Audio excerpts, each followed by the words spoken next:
How to fix Skype blurry video call. To fix the Skype's blurry video call, first of all, you have to understand that the Skype application has been discontinued as of May 5, 2025, and it has been now fully integrated into Microsoft Teams. But to fix this blurry video call issue, you simply have to first of all clean your camera lens.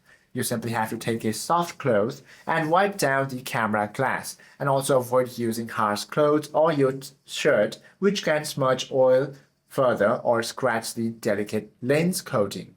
Now you simply have to go ahead and make sure to fix your lighting and environment as well. Avoid backlighting and position a light source in front of your face to illuminate your features clearly.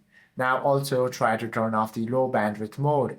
Open the Microsoft Teams application, tap on the profile icon on the top right. Once again, go ahead and tap on these settings. From here, you simply have to head to the audio and video, and then turn off the low bandwidth mode. Once you do this, your problem should be fixed. Hope this video helps you out a lot. If you have any questions or queries, do comment down below.